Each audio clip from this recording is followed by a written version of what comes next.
राजधानी लखनऊ के गोमती नगर विस्तार स्थित सीएमएस स्कूल में मतदाता जागरूकता मंच की ओर से प्रबुद्ध नागरिक संगोष्ठी का आयोजन किया गया। इस कार्यक्रम में बतौर मुख्य अतिथि लखनऊ लोकसभा सीट से भाजपा प्रत्याशी और रक्षा मंत्री राजनाथ सिंह शामिल हुए। वहीं कार्यक्रम में लखनऊ शहर के सैकड़ों प्रबुद्ध नागरिक शामिल हुए।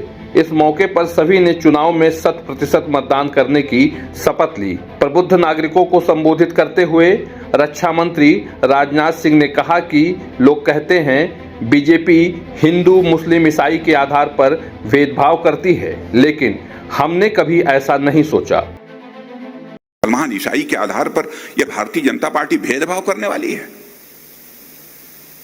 मुझे खुशी है कि देश में कई ऐसे लोग हैं हमारे मुस्लिम भाई जो हम लोगों से मिलते हैं तो कहते हैं, नजदीक आने पर तब समझ में आता है कि आप लोग क्या हैं। मुझे नहीं याद है कभी जीवन में हम लोगों ने ऐसा सोचा।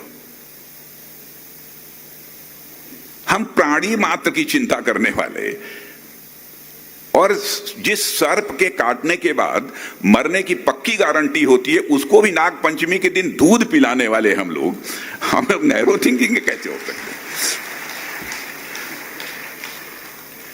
हम जाति पंथ और मजहब धर्म के आधार पर भेदभाव कैसे करेंगे? हम कहते हैं लेकिन तुष्टीकरण किसी का नहीं होना चाहिए। वोट के लिए किसी को अपीज मत करो, उसका तुष्टि मत करो। Justice to all, appeasement of none. न्याय सभी के साथ होना चाहिए लेकिन तुष्टीकरण किसी का नहीं होना चाहिए। क्या गलत है? यह बताइए, एक समाज में हिंदू मुसलमान सिख ईसाई हर जाति वर्ग के लोग रह रहे हैं, तब वोट लेने के लिए एक समाज को ज्यादा प्रश्रय दें और दूसरे की हम उपेक्षा करें? क्या ये इंसाफ है? क्या ये न्याय है? इसीलिए हम लोगों ने कहा justice to all, appeasement of none. न्याय सभी को, तुष्टीकरण किसी का नहीं। और बहनों भाइयों, आपको जानकर खुशी होगी, इन्हीं सब सारी सोच के कारण आज भारत कितनी तेजी के साथ आगे बढ़ रहा है। भारत की प्रतिष्ठा अंतरराष्ट्रीय जगत में कैसे बढ़ी है? विदेशों में रहने वाले आपके परिवार के भी बहुत सारे सदस्य लोग होंगे, उनसे पूछिए। पहले इंटरनेशनल फोरम पर भारत कुछ बोलता था तो भारत की बातों को जिस गंभीरता पूर्वक लिया जाना चाहिए लोग नहीं लेते थे, लेकिन आज मैं पहले भी विदेशों में गया हूं और पहली बार मुझे जाने का अवसर तब प्राप्त हुआ था जब आदरणीय अटल बिहारी वाजपेयी जी, हमारी उम्र बामुश्किल 48 साल की थी, सरफेस ट्रांसपोर्ट मिनिस्ट्री की कैबिनेट मिनिस्टर की जिम्मेदारी उन्होंने दी थी अपने नेतृत्व में। जो सड़कों का निर्माण हो रहा है, ये सब सारी शिपिंग, वाटरवेज, रोड्स, हाईवेज। उस समय भी हमने इंटरनेशनल फोरम पर मुझे बोलने का अवसर मिला है। यूनाइटेड नेशंस में, संयुक्त राष्ट्र संघ में भी मैं बोला। तब बोलने में और आज बोलने में जमीन आसमान का अंतर है।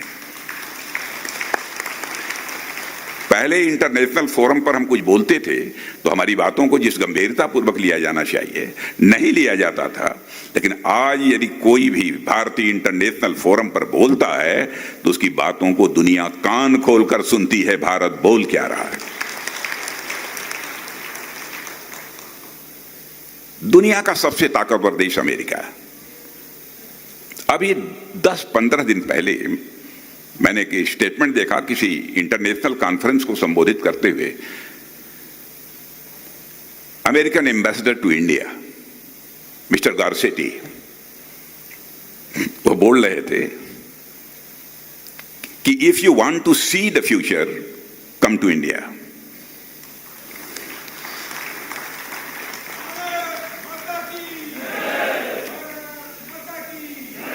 If you want to feel the future, come to India. And if you want to work on the future, come to India.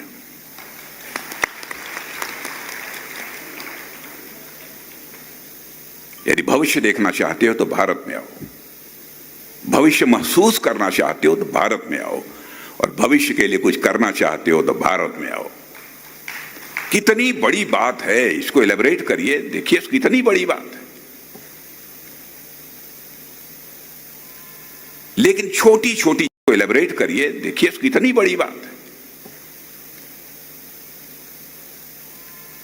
लेकिन छोटी छोटी चीजें में देशवासियों को लोगों ने कंफ्यूज किया है, राजनीतिक पार्टियों ने।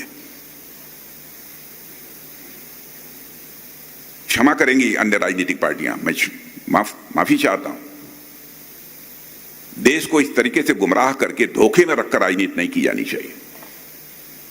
मैं जानता हूं बहुत सारे ऐसे लोग हैं जिनके अंदर जैसी पॉलिटिकल अवेयरनेस, जैसी राजनीतिक जागरूकता चाहिए वो नहीं है।